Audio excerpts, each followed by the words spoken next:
Hey, this is H1, and we're going to be running it back with another episode talking about chess knowledge, chess wisdom, and chess understanding again. Today, we're going to be going over chess player games that are under the rating of 500.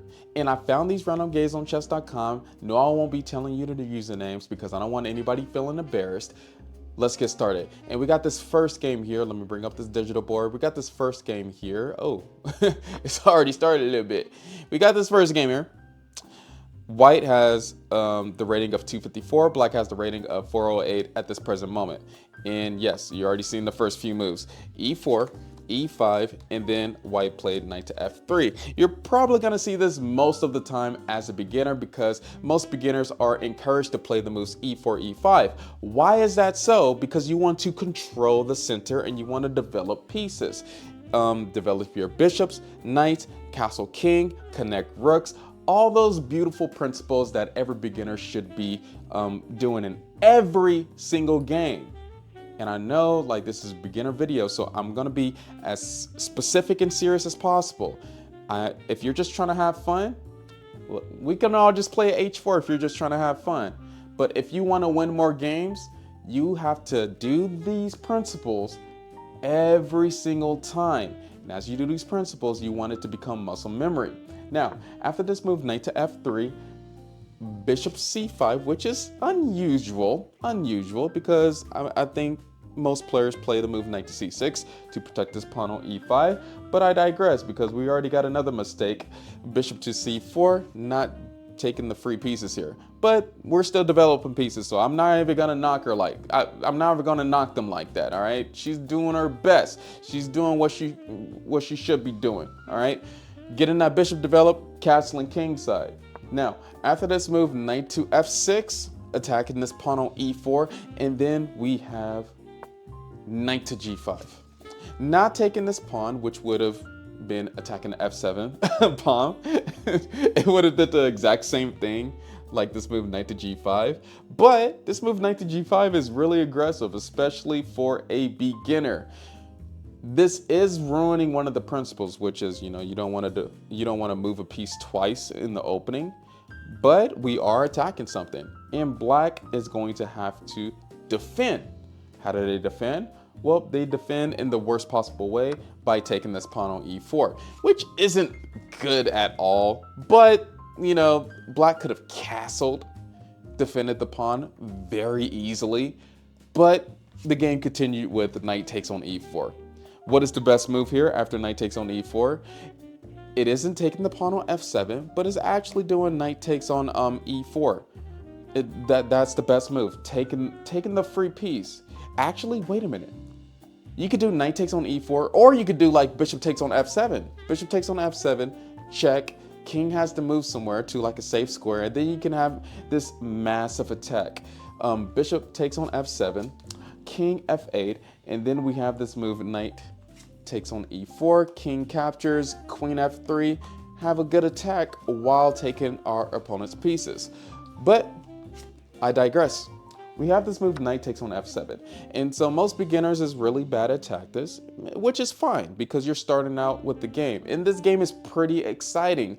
I'm thinking that they was trying to play the fried liver attack, but the fried liver attack is usually with like knight to C6 and knight to F6, and then you're able to do moves like knight to G5. But it really didn't work out, this knight to G5 move. In this case it did because black didn't know how to defend. After knight takes on F7, rook F8, attacking this knight on F7, not moving the queen at all because this was actually back winning for the black pieces if they would have did this move queen to H5, attacking this F2 pawn, and if knight captures on H8, then queen captures on F2, which would be checkmate. But I digress. That is not what happened here. No, we're going to be going along with this position, and we're going to be going over tips and tricks for beginners to get better. And one thing that we should be paying attention to is that neither side is castled. If black would have castled, they would have avoided losing a queen here, which they did take the queen. They did take the queen.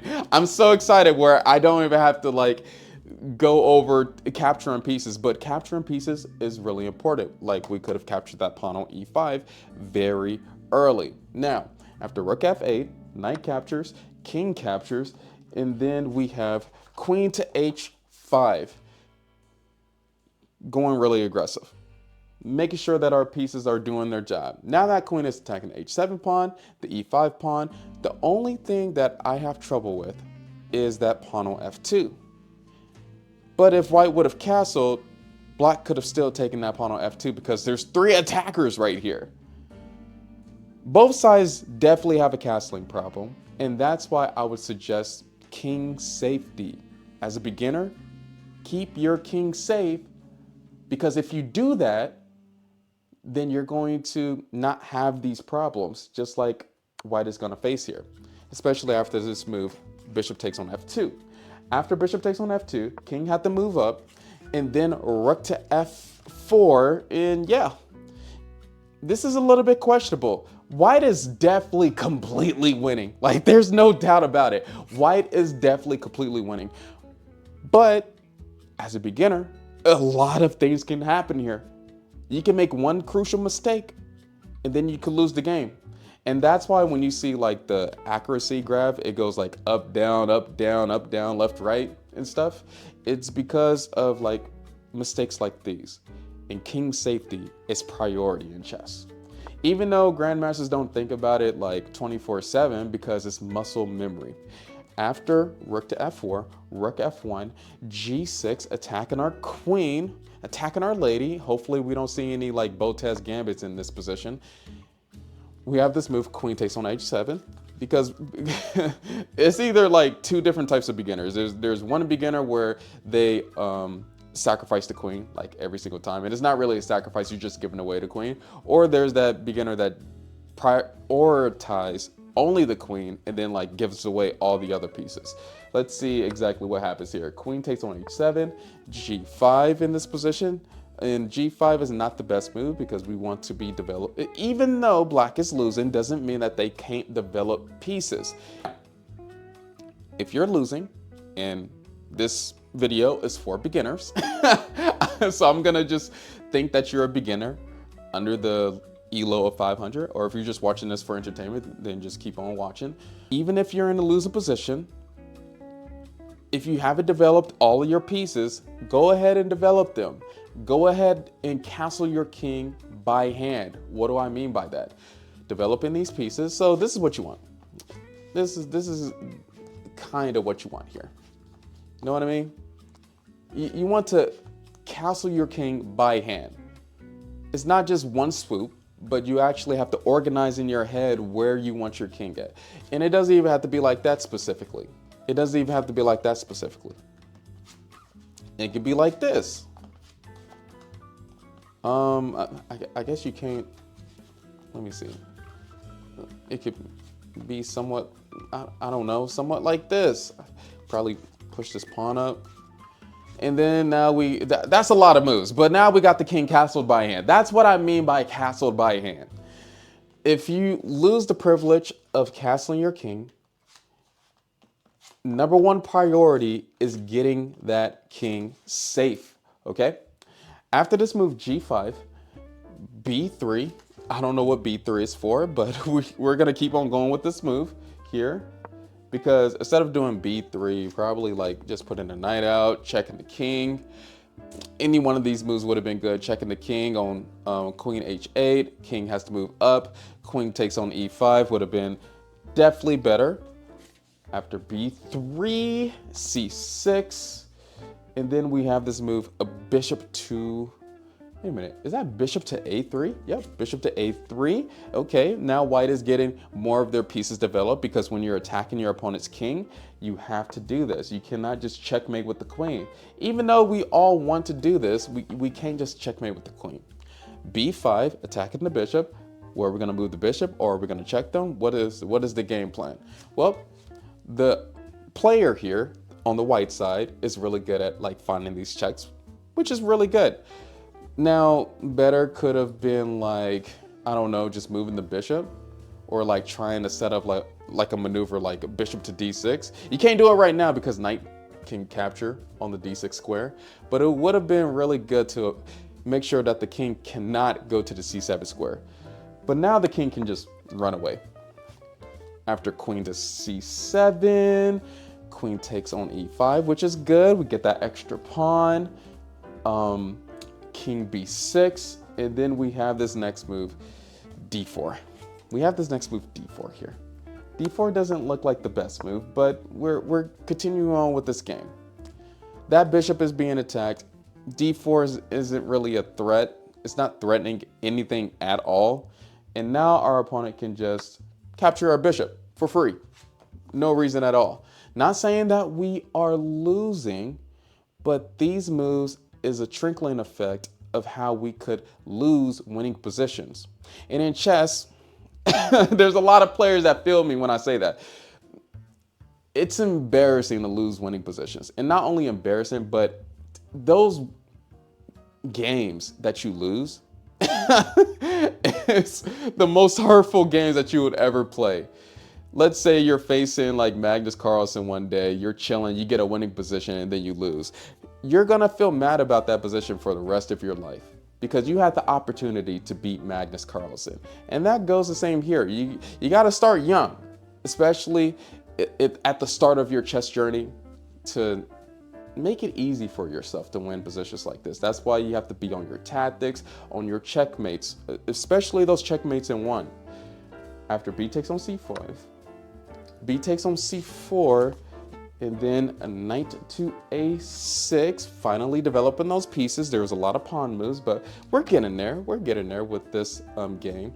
And then we have knight to c3, knight to c3. What is the purpose of knight to c3?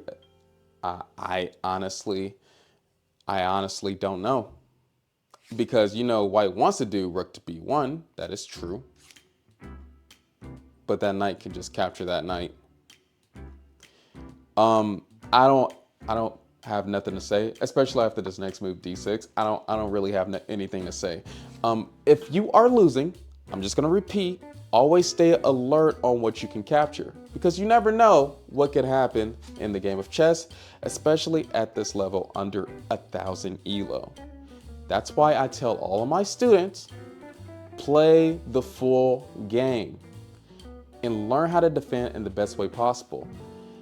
When I'm playing online, all these like top players, they know how to defend. Even like at like 2200, they defend like grandmasters all of a sudden when they're losing. So you have to be really precise when you're about to win a game. After this move d6, we have this move knight to d5. Looks good, but not the best move, because that pawn could just capture the knight. Anyway, after that, king a5. And then we have not the best move in the position. It doesn't set up for anything. The knight is being attacked. The queen is being attacked. Everything is going wrong here. There's not a lot to say about this position. There's a few discovered checks that could have happened, but gladly they didn't, because D can just capture the queen on e5. And then we have this move bishop e4. This blunder loses the game for the white pieces. It loses the game because knight could just take on b4, and knight can't capture back because the d pawn could just capture our queen on e5. But our opponent did not see the knight capture, and instead they did this move king to a4, which allows white somewhat in the game, but now the position is very equal. It can go both sides. Who do you think is going to win? Put it in the comments right now. Who do you think is going to win, white or black? I never signified which side that we're on. I'm just giving like simple tips, tricks for either side to win, like for beginners under ELO of 500. After king a4, we have another bad move, knight to c3. King took on b4 instead of doing knight takes on c3. But I digress. Game continues.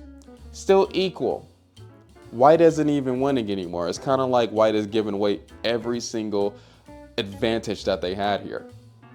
After king takes on b4, rook a to b1, checking the king. The king took on c3, which isn't the best move. And then we have this move d5. Now, I know what you all might be thinking. We got a Botez Gambit here. I mean, we're giving away our queen. The D pawn can take our queen on e5. It's very disappointing, but this is what happened here. And white was winning for a very long time. And yes, we have the exclamation mark move, D takes on e5. The king was almost checkmated. If the queen was moved, white would have had a chance to win. But they didn't.